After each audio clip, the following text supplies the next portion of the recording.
Okay, pag-usapan natin ang isa sa pinakakakaiba at pinakamahalagang pangako sa kasaysayan. Isipin nyo to, isang madugong ritual, isang pangako na kasing dami ng mga bituin sa langit, at isang kontrata na ang Diyos lang mismo ang pumirma. Tara, balikan natin itong kwento mula sa aklat ng Genesis. Pero bago yan, tanungin muna natin ang sarili natin. Ano ba ang kailangan para maniwala ka sa isang bagay na parang imposible? Yung tipong sobrang ganda pakinggan para maging totoo? Yan mismo yung tanong na kinaharap ng isang matandang lalaki libong-libong taon na ang nakalipas. At dito na nga natin makikilala si Abram. Nakatanggap siya ng isang napakalaking pangako mula sa Diyos. Pero may isang malaking problema. At dito mismo nagsisimula ang lahat. Sa isang pangitain, ito raw ang narinig ni Abram. Ako ang iyong kalasag, ang iyong napakadakilang gantimpala. Ang ganda pakinggan, di ba? Parang ang laki. Pero para sa isang matandang lalaki na wala pang anak, ano nga ba talaga ang ibig sabihin yan? Dito natin makikita yung problema. Sa isang banda, may pangako ng isang napakadakilang gantimpala. Pero sa kabilang banda, ang realidad ni Abraham ay ito.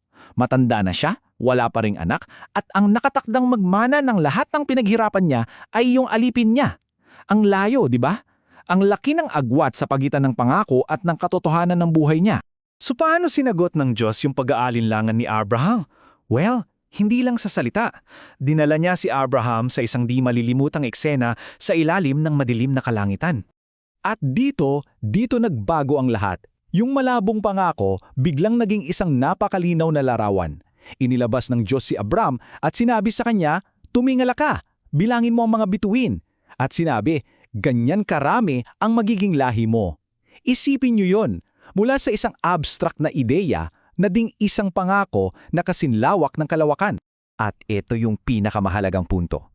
Sa kabila ng edad niya, sa kabila ng pagiging baog ng asawa niya, pinili ni Abram na maniwala.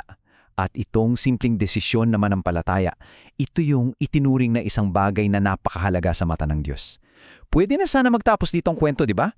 Pero hindi, may isa pang pangako. Kaso, may problema ulit. Okay na si Abraham sa usapang tagapagmana, naniwala siya. Pero may isa pang pangako na ibinigay. At para dito, parang kailangan niya ng higit pa sa mga salita at mga bituin. Kita nyo? Hindi lang pala mga inapo ang ipinangako, kundi pati na rin isang lupain, isang buong teritoryo na magiging pag-ari ng lahi niya. So mas tumaas yung pusta, at kasabay nito yung pangangailangan ni Abram para sa isang mas matibay na patunay. Kita nyo yung pagkakaiba?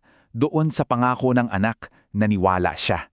Pero para sa lupain, nagtanong siya ng, paano ko malalaman? Kailangan niya ng isang tanda, isang garantiya. At ang sagot sa tanong na to ang magdadala sa atin sa pinaka-weird at pinakakakaibang bahagi ng buong kwento.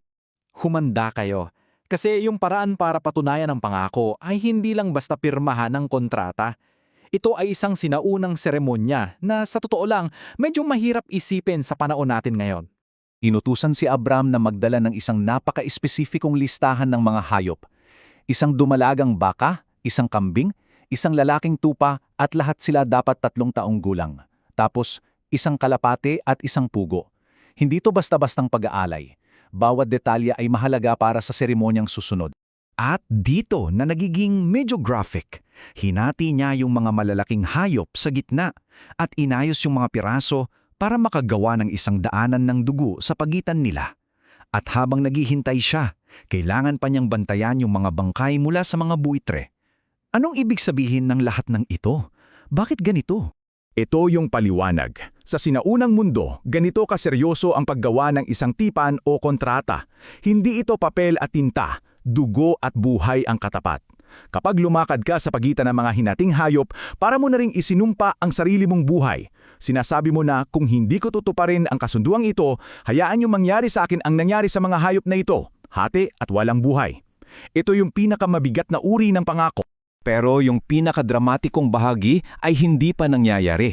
Habang papalubog na ang araw, ang seremonya ay aabot na sa kasukdulan nito. Damhin niyo yung eksena. Isang makapal at nakakatakot na kadiliman ang bumalot kay Abram. Hindi ito yung ordinaryong dilim ng gabi. Merong isang supernatural at mabigat na pakiramdam sa hangin habang ang tipan ay malapit ng selyuhan. At sa gitna ng kadilimang yon, isang madilim na propesiya ang binigay sa kanya. Oo, matutupad yung pangako ng lupain, pero hindi agad-agad. Kailangan munang dumaan ng mga anapo niya sa 400 taon ng pagkaalipin at paghihirap sa ibang bansa. Ang bigat ng kadiliman ay may kasamang bigat ng katotohanan. At ito na yung kasuktulan ng lahat. Tandaan niyo yung daanan ng dugo? Ang inaasahan ng lahat, dadaan dyan si Abram o kaya pareho sila ng Diyos. Pero hindi yun ang nangyari.